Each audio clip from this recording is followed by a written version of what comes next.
मी इतका प्रयत्न करूनही माझ्या शेतीचे उत्पादन अपेक्षेप्रमाणे का नाही?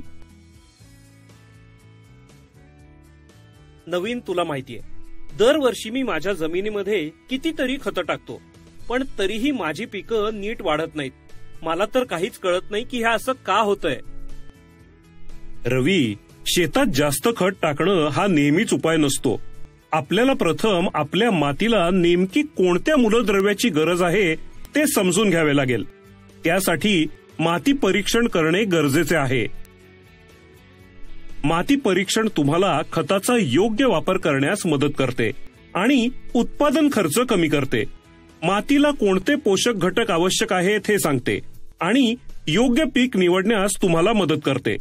तसेच हे मातीच्या पीएच पातळीची तपासणी करून तिचा समतोल राखते. त्यामुळे पिकांची निरोगी वाढ होते.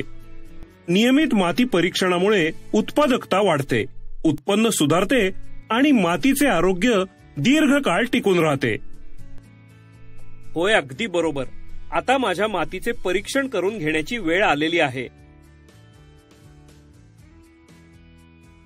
पण नवीन, ही माती परीक्षणाची प्रक्रिया खूपच गुंतागुंतीची वाटते.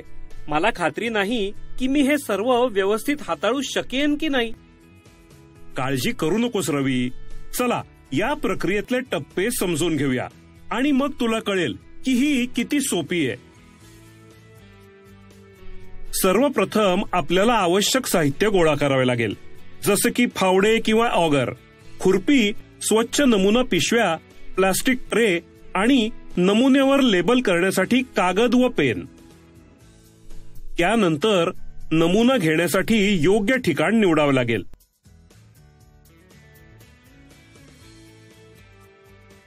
प्रति एकर 10 निश्चित केलेल्या ठिकाणांहून मातीचा नमुना घ्यावा, जसे की येथे दाखवले आहे. झिगझॅग पद्धतीनं विविध ठिकाणांहून नमुने घेतल्याने एकसमानता सुनिश्चित होते. रंग, उतार, निचरा आणि मागील व्यवस्थापन पद्धती, जसे की चुनखडीचा वापर, जिप्समची मात्रा, खतांचा वापर, पीक पद्धती इत्यादी, यामध्ये फरक असलेल्या शेतांमधून वेगवेगळे नमुने गोळा करणे चांगले. तसेच पीक घेत नसलेल्या काळात मातीचे नमुने गोळा करण्याची शिफारस केली जाते.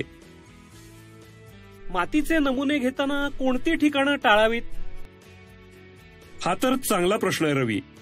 मातीच्या नमुना संकलनात टाळावयाची महत्वाची ठिकाणे पुढील प्रमाणे आहेत. बंधारे आणि सिंचनाखालील क्षेत्र, खत वापरलेले क्षेत्र, सावलीत असलेले क्षेत्र आणि शेताच्या काठांजवळ. चला पुढे बघूयात नमुना घेण्याची खोली कशी ठरवायची.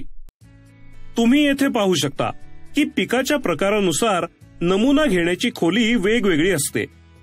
भात, गहू, बाजरी आणि उथळ मुळांच्या भाज्या आणि फुलांसाठी नमुना घेण्याची खोली 15 सेंटीमीटर्स आहे. कापूस, तूर, कंद आणि खोलवर रुजलेल्या भाज्यांसाठी ती 30 सेंटीमीटर्स आहे. आणि खोल मुळे असलेल्या झाडांसाठी, जसं की नारळाच्या झाडासाठी, आपल्याला नमुन्यासाठी 90 सेंटीमीटर्स पर्यंत जावं लागेल. आता आपण पुढच्या टप्प्यावर येतो, ते म्हणजे मातीचा नमुना गोळा करणे. यासाठी नमुना घेण्याच्या ठिकाणाहून पृष्ठभागावरील पालापाचोळा, गवत, कचरा इत्यादी काढून टाका.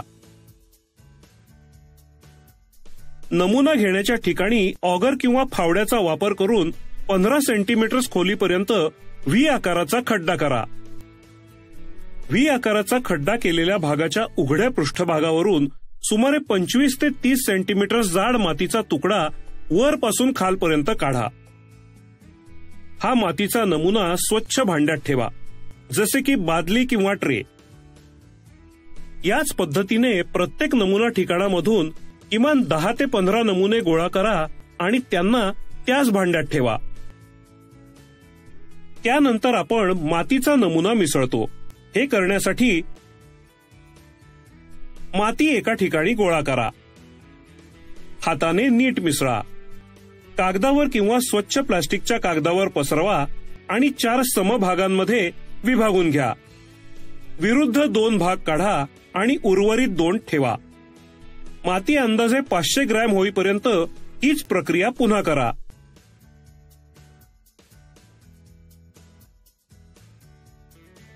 आता आपण पुढच्या टप्प्यावर येतो. माती सावलीत वाळवा. मातीचा नमुना प्लास्टिकच्या पिशवीत ठेवा.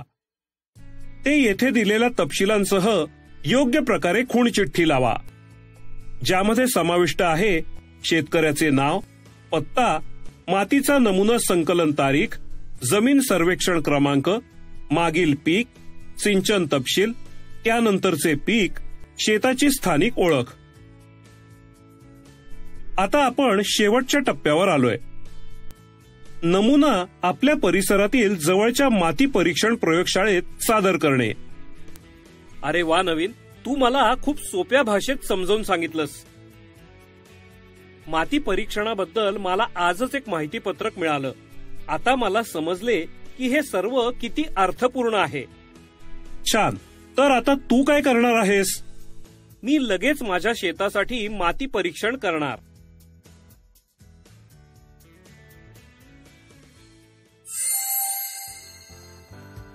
तुझ्यामुळे नवीन मी माती परीक्षण केले.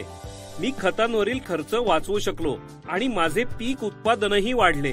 माझी जमीन आता अधिक सुपीक आणि निरोगी आहे. मी तुम्हा सगळ्यांना माती परीक्षण करून घेण्यास प्रोत्साहित करतो.